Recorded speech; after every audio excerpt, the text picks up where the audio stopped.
Bismillahirrahmanirrahim. Assalamualaikum warahmatullahi wabarakatuh. Alhamdulillahirabbil alamin. Alladzi arsala rasulahu bil huda wa dinil haqq liyudhhirahu 'ala dini kullih. Wa kafa billahi syahida wa asyhadu an la ilaha illallah wahdahu la syarikalah. Wa asyhadu anna Muhammadan abduhu wa rasuluh. Allahumma shalli ala Muhammad wa ala alihi wa ashabihi wa man tabi'ahum bi ihsanin ila yaumiddin. Ya ayyuhalladzina amanu taqullaha haqqa tuqatih wa la tamutunna illa wa antum muslimun. Wa ba'd, fa inna asdaqal hadisi kitabullah wa khairal hadyi hadi Muhammadin sallallahu alaihi wasallam. Syarrul umuri muhdatsatuha fa inna kulla muhdatsatin bid'ah wa kulla bid'atin dhalalah wa kulla dhalalatin finnar. Ayol ikhwah, azan subhanahu wa ta'ala, seolah kita masuk hadis ke-31 dari matan kitab Al-Jami', bab-bab akhir ada di Bulughul Maram oleh Al-Hafidz Ibnu Hajar Al-Asqalani rahimahullahu ta'ala. Temanya tentang zuhud dan wara'. An Nu'man ibni Bashir radhiyallahu anhuma qala, sami'tu, saya mendengar Rasulullah sallallahu alaihi wasallam yaqul, beliau bersabda, wa ahwa, dan mengisyaratkan An-Nu'man bi isba'ihi, dengan dua jari telunjuknya, ila udunaihi, kepada dua telinganya. Artinya dua telingaku betul-betul mendengar, bukan katanya. Isinya, innal halala bayyinun, sesungguhnya yang halal itu jelas. Semisal onta, semisal sapi, semisal kambing. Wa innal harama bayyinun, dan sesungguhnya yang haram pun juga jelas. Semisal khamr dan semua barang yang memabukkan, babi, darah binatang yang disembelih mengalir, semisal riba, semisal mencuri, semisal korupsi, keharamannya jelas. Wa bainahuma mustabihat, di antara keduanya ada yang mirip-mirip, yang serupa. Ini halal atau haram. Semisal bekicot, dia apakah masuk kambing? Enggak masuk kambing. Apakah dia termasuk babi? Juga enggak termasuk babi. Apakah dia disembelih atau tidak? Termasuk belalang dan yang seperti itu. La ya'lamuhuna, tidak mengetahui kepadanya, katsirun minanas, banyak dari manusia. Sehingga untuk menetapkan halal atau haram belum ada kemantapan, sehingga berpotensi hatinya bimbang. Kalau menghadapi perkara yang semisal itu, tentunya banyak. Bagaimana? Faman, maka barang siapa yang ittaqa, menjaga diri, asyubhat, kepada perkara yang mirip-mirip, dia belum bisa memastikan. Ada kegaduhan pada pikirannya, ia jaga diri. Kok belum jelas, saya ndak usah dekat-dekat sajalah, toh yang lain juga masih banyak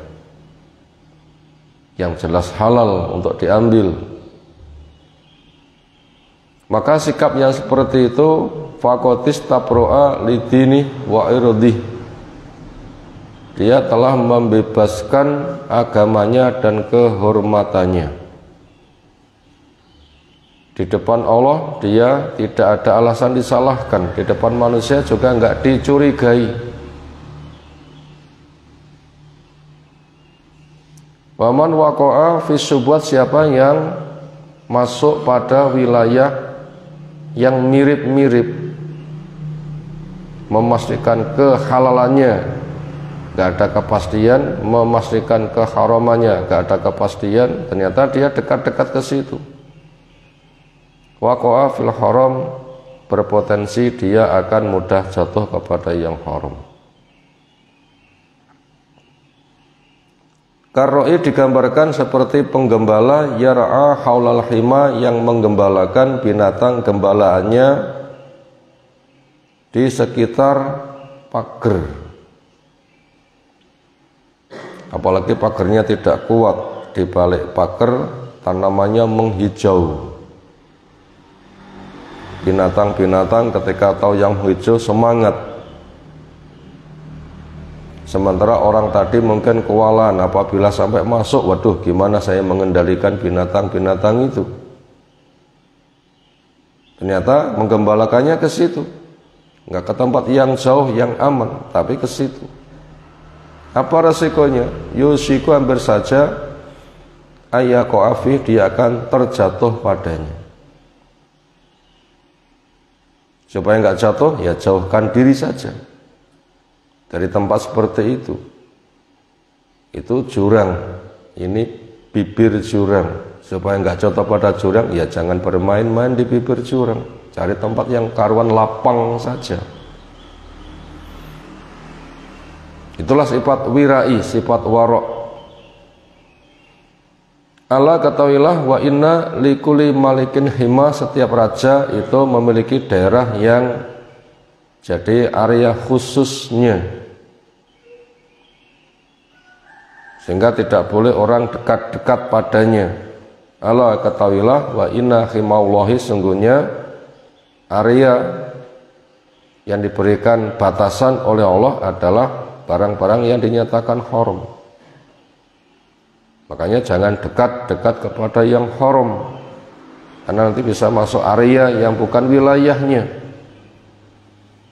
Allah ketahuilah, wa inna fil jasati mudghah, pada badan manusia ada segumpal darah. Idza sholahat, apabila segumpal darah itu baik, sholahal jasadu kulluh, baik jasad secara total. Wa idza fasadat, bila segumpal darah itu jelek, fasajal jasadu kulluh, jelek juga badan secara total. Allah ketahuilah, wahya, segumpal darah itu adalah al-qalbu, hati, muttafaqun alaih, disepakati atasnya oleh Imam Bukhari, oleh Imam Muslim. Semoga Allah Ta'ala merahmati pada keduanya, menjaga kita semuanya. Ayyuhal ikhwah, azan subhanahu wa ta'ala, apa saja pelajaran yang bisa kita ambil dari hadis di atas? Pertama, penjelasan tentang zuhud dan warok atau wirai sudah kita bahas di dua kesempatan dari muqaddimah pembahasan kali ini. Apa itu zuhud? Mana bahasa tidak suka pada sesuatu dan meninggalkannya, benci pada sesuatu dan meninggalkannya. Mana istilah sebuah sikap setelah ilmu tentang manfaat madharat yang manfaat diambil, dikerjakan, yang madharat ditinggalkan. Siapa yang punya sifat demikian itu namanya zuhud. Sebuah sikap setelah ilmu, tentunya dengan manhaj yang benar tentang manfaat madharat, tentang halal haram. Maka kepada yang manfaat semangat mengerjakan, penuh harap. Kepada yang madharat semangat meninggalkan dengan penuh waspada, sambil berdoa pada Allah Ta'ala penuh dengan kecintaan. Adapun makna warok, secara bahasa menjauhkan diri, secara istilah menjauhkan diri dari sarana bahaya agar tidak kecebur pada bahaya. Menjauhkan diri dari sarana bahaya supaya enggak kecebur pada bahaya. Semisal itu bibir jurang, jurangnya sangat dalam, ya jangan dekat-dekat di bibir jurang, lengah sedikit bisa kecebur, akhirnya dia menjauh. Nah, itu namanya sifat warok, dan itu sudah kita jelaskan, yang hubungannya sangat dekat, bagaikan jalan dan tujuan. Menempuh jalan berpotensi sampai kepada tujuan, enggak menempuh jalannya, ya enggak sampai kepada tujuan. Jadi hubungannya dekat antara zuhud dan warok. Bacaan nomor 2, orang belajar harus tuntas. Orang belajar harus tuntas. Halal betul-betul jelas tampak halal, sehingga aman ketika mengambilnya. Ketika haram betul-betul tampak haram, sehingga aman meninggalkannya. Itu pelajaran nomor 2. Orang belajar harus tuntas, jangan separuh-separuh, jangan setengah-setengah, jangan sayup-sayup, tetapi dalami dengan betul-betul pasti, sehingga halal itu tampak halal, ketika mengambilnya aman, nggak ada gejolak.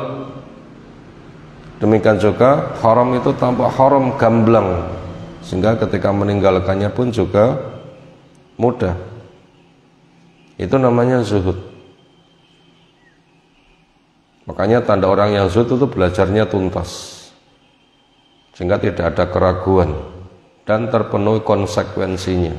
Makanya berdoa, Allahumma arina haqqa haqqan warzuqna tibaa, warina batila batilan warzuqna jinaba. Ya Allah, tampakkan kepada saya hak itu hak, sehingga ketika mengambilnya mudah. Tampakkan juga kepada saya batil itu batil, haram itu haram, sehingga semangat untuk meninggalkannya. Berikutnya masuk pelajaran ketiga. Ketika belum jelas kehalalannya atau keharamannya, maka supaya berhenti.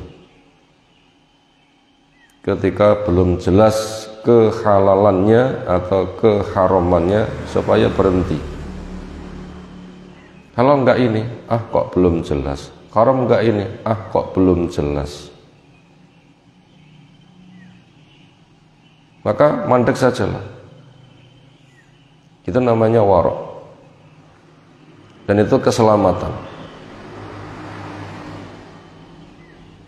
Itu tadi pelajaran yang ketiga. Pelajaran yang keempat, kadar kemampuan orang per orang tentang halal haram itu berbeda-beda. Kadar kemampuan orang per orang tentang halal haram itu berbeda-beda. Makanya kadar zuhud pun juga berbeda-beda.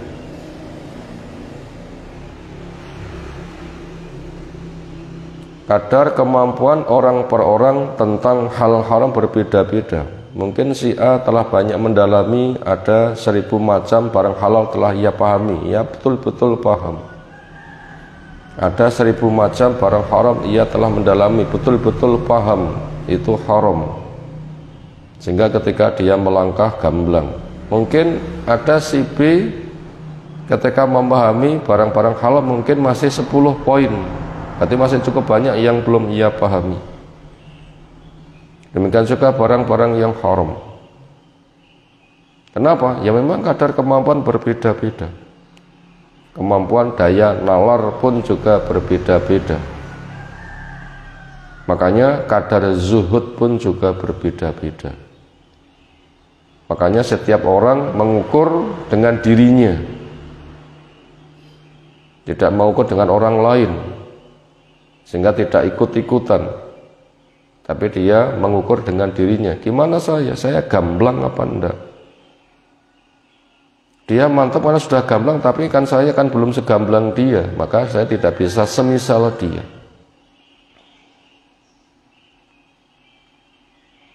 Itu tadi pelajaran yang keempat. Yang kelima, Islam membimbing kepada umatnya untuk menjadi orang yang warok. Dan itu merupakan modal zuhud. Islam membimbing kepada umat untuk menjadi orang yang warok. Sebagaimana ada di Al-Isra 36 yang Allah firmankan, wala takfu ma laisa laka bihi ilmun, kamu jangan bertindak di mana kamu gak punya ilmu. Ini namanya membimbing kepada orang untuk jadi orang yang warok, dan itu merupakan modal zuhud. Kamu jangan melangkah apabila gak punya ilmu. Kehalalannya belum pasti, ya jangan mengambil. Keharamannya belum pasti, maka jangan gampang-gampang mengharamkan. Tapi jaga diri. Gimana kamu? Saya jaga diri, saya belum melangkah kecuali sudah gamblang, menghadirkan bukti-buktinya.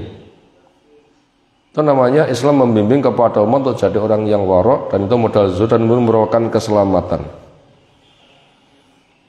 Itulah sikap yang Islam bimbingan kepada kita. Karena semuanya nanti akan dihisab, dan itu berat dan teliti. Makanya sikap warok itu merupakan cara menjaga keselamatan diri, perkara-perkara yang mengantar kepada bahaya ditinggalkan agar tidak kecebur kepada bahaya. Insyaallah hadis yang lain kita kaji menyusul. Subhanakallahumma bihamdika asyhadu an la ilaha illa anta astaghfiruka wa atubu ilaik. Assalamualaikum warahmatullahi wabarakatuh.